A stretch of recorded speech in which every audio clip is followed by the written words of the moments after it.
이 건물, 노후된 건물입니다. 그 건물이 오른다는 겁니다. 즉 매매가가 오릅니다. 토지 지가가 오릅니다. 자, 이제 이래서 어떻게 되냐면 앞으로 미래 20년 이렇게 말씀드립니다. 서울 같은 경우 뭐 심한데 대도심 다 마찬가지입니다. 앞으로 미래 20년 동안은 수많은 개발 이슈가 존재하는 게 대도심입니다. 외곽이 아니에요. 그 개발이 뭐냐면 어떤 뭐 현대자동차처럼 삼성역 근처에 대단히 개발도 있지만 막 각 지역별로, 각 동네별로 조그만 개발들 이런 노후주택 부시고 짓는 빌라 이거 다 마찬가지입니다. 그게 개발입니다. 그래서 도심 재생은 수만 재생을 이슈가 나오고요. 그다음에 이주를 위한 개발이 있고요. 그다음에 보시면 이제 이런 식으로 문화 콘텐츠 리모델링 사업 들어가면서 이게 갈수록 이제 아름다워지기 시작합니다. 그것도 개발 이슈입니다. 전면 개발 아니어도 더군다나 지자체에서 어떤 걸 노력을 하냐면 지자체에서 이제 리모델링 사업을 이렇게 지원을 많이 합니다. 이게 지금 이런 집을 이렇게 고쳐진 건데 어떤 지원을 하냐면 서울시 같은 경우 이렇습니다. 지금 이제 이게 보면 15년 3월 2일 날 공개된 건데요.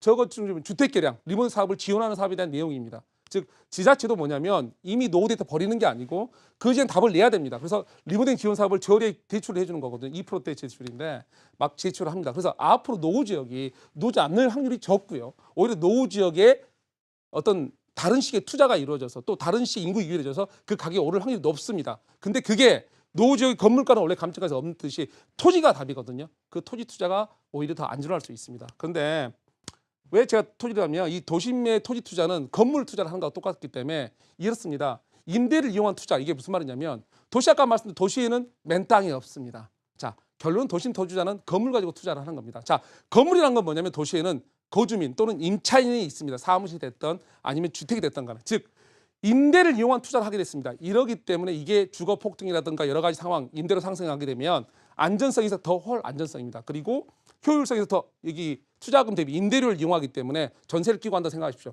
의외로 매매가 높을 정도면 투자금 대단히 낮습니다. 그리고 장기 투자겠죠. 자 그래서 도심 지상에서 노후 지역의 임대 가격을 보장하는 어떤 그런 안전성 왜 서울은 딱 나눠지거든요. 노후 지역이 사업적 나면 짓든지 아니면 지금니까 노후 지역 갈수록 좁아지겠죠. 노후 지역이 갈수록 줄어요. 그런 게 있고 노후 지역 다른 거는 문화 콘텐츠로 가게 돼 있죠.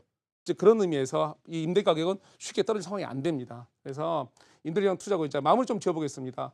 지금 현재 상황이 제가 이런 말들이 어떻게 맞는지 보면 이제 국토부에서 이번에 발표한 자료인데요. 보시면 이제 지가 상승률 뭐 1분기 14년에 보면 3.1% 올랐죠. 대단히 높은 겁니다. 1년 동안.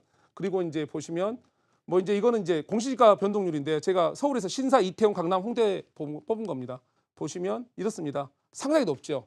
뭐 10% 이상 오른 데도 있어요. 그래서 좀 더 가보겠습니다. 이거는 이제 1분기입니다. 3달, 1분기 15년. 지가 전국 변동률인데 뭐 서울 같은 경우 0.5%. 그러면 4번이라 치면 1년이면 2%가 넘습니다. 1년에 2%는 장난 일이 아닙니다. 이건 평균이기 때문에. 그러면 어떤 집중적 지역으로 말하면 대단히 많이 공시가 올랐다는 소리죠. 즉 지가가 밖에보다 더 많이 오르고 있는 거예요. 도심이. 그리고 이제 용도지 보면 어떤 지역이냐면 주거지역 위주로 오릅니다. 여기 보면 주거지역이 0.5% 이상인데 주거지역 위주로 왜? 그만큼 이제 주거 폭등이 문제겠고요. 이제 마지막으로 보면 저희가 이렇습니다. 도심은 53개월 즉 여태가 우리가 한 4, 5년 동안 불황이었다고 말 많이 하는데 그 기간에도 도심 지가는 쭉 올라왔습니다. 즉 여러분의 예상과 다르게 여러분이 버렸던 지역, 노후된 지역 땅값이 계속 오르고 있습니다. 그래서 이제 결론을 짓겠습니다. 이제 이 도심 지역 가는데요. 그 도심 토지의 특징은 뭐냐면 이제 우리가 인구 감소하면서 많은 인구가 다시 여기 개발 이슈가 있는 겁니다. 그래서 예전에 우리가 했던 토지 투자할 때 가장 중요시했던 개발 이슈가 다 도심에 있습니다.